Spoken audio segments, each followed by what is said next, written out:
جی next question ہے، اگر کوئی عورت پلکنگ نہ کرے لیکن آئی بروز کو شیپ دینے کے لیے سائڈ کے بالوں کو اسکن کے رنگ کی طرح ڈائی کر لے تو کیا یہ حلال ہے؟ یہ تو حلال ہی ہے جی، اس کی تو کوئی ممانعت نہیں ہے.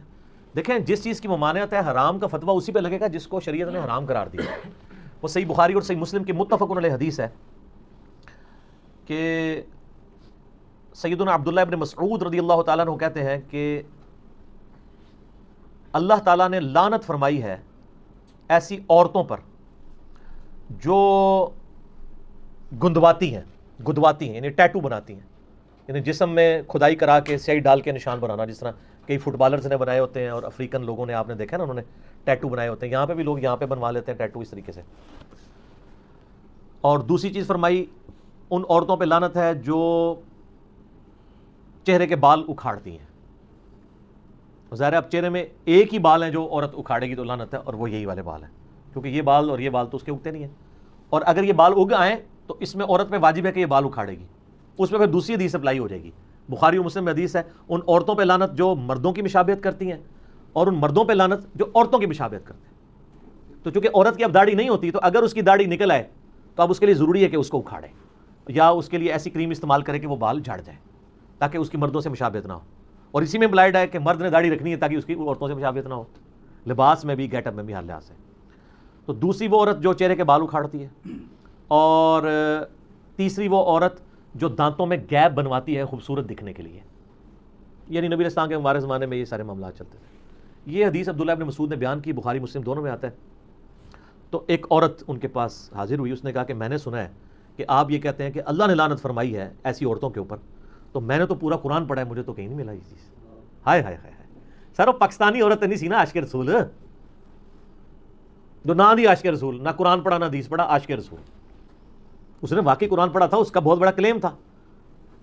ہمارے تو حکمرانوں کا یہ حال ہے کہ قرآن کو حدیث کہہ کے حدیث کو قرآن کہہ کے بیان کر رہے ہوتے ہیں، اور کئی چیزیں قرآن حدیث میں ہوتی نہیں ہیں اور وہ کہتے ہیں اللہ نے فرمایا. ٹھیک ہے، میں آپ کو سائملٹینیس کنٹراسٹ بتا رہا ہوں. اور اس عورت نے آ کے صحابی کو کہا کہ جی میں نے قرآن پورا پڑھا، اس میں تو کہیں نہیں لکھا ہوا. تو انہوں نے فرمایا تم نے قرآن غور سے نہیں پڑھا، قرآن میں کیا تم نے یہ آیت نہیں پڑھی وما آتاکم الرسول فخذوہ وما نہاکم عنہ فانتہوا، جو رسول اللہ دیں وہ لے لو، اور جس سے رسول اللہ صلی اللہ علیہ وسلم روک دیں اس سے رک جاؤ. حالانکہ یہ آیت تعویل خاص کے اعتبار سے مال غنیمت کے بارے میں تھی، لیکن سیدنا عبداللہ بن مسعود رضی اللہ تعالیٰ نے اسے جنرلائز کیا.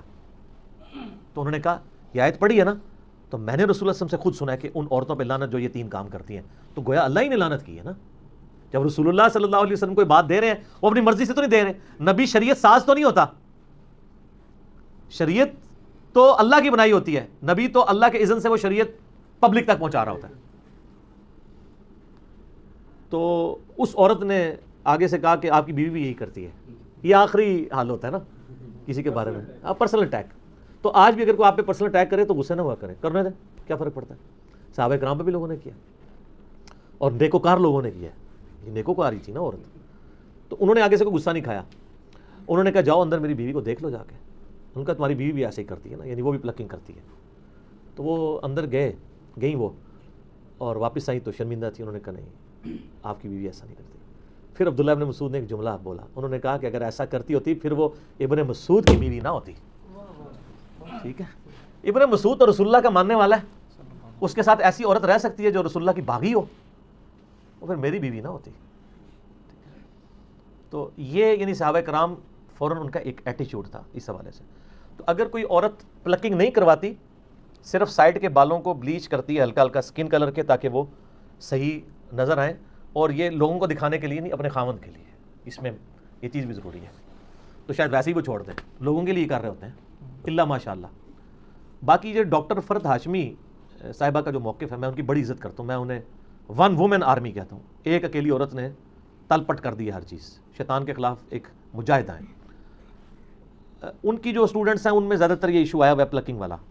انہوں نے کہیں ایک بات کی کہ اگر کسی کے بہت زیادہ یعنی بھویں چوڑی ہو جائیں تو وہ کر سکتی ہے کیونکہ وہ نیچر سے ہٹی ہوئی ہیں. اصل میں تو اسلام میں تخلیق بگاڑنے کی ممانعت ہے نا، جو اس حدیث میں بھی آیا نا جو عبداللہ ابن مسعود علی، اس میں یہ بھی الفاظ ہیں کہ یہ تخلیق بگاڑتی ہیں، جو ٹیٹو بنوائیں یا یہ کریں یا یہ اکھاڑیں. تو اور قرآن حکیم میں سورہ نساء کی آیت نمبر 119 ہے وَلَآمُرَنَّهُمْ فَلَيُغَيِّرُنَّ خَلْقَ اللَّهِ. شیطان نے کہا تھا کہ اے اللہ میں اولاد آدم کو ابھاروں گا کہ تیری تخلیق کو وہ بدل دیں. تو اسلام میں تخلیق بدلنا حرام ہے. اسی کے تحت داڑھی مڑانا حرام ہے نا. اللہ نے مرد کی اگائی ہے، عورت کی نہیں اگائی. تو البتہ کچھ چیزیں تخلیق بگاڑنے میں ہی فطرت ہے، جیسا کہ زیر ناف بال یا بغلوں کے بال یا ناخنوں کا کاٹنا. اب یہ اللہ کی تخلیق کو آپ بگاڑ رہے ہیں، لیکن یہ فطرت ہے. یہاں پہ اس کو بگاڑنا فطرت ہے، ختنہ کروانا بگاڑنا ہے، لیکن وہ فطرت ہے. اس کا حکم علیحدہ سے آ چکا ہے. اور بخاری مسلم میں حدیث ہے کہ فطرت میں جو ہے وہ 5 چیزیں داخل ہیں.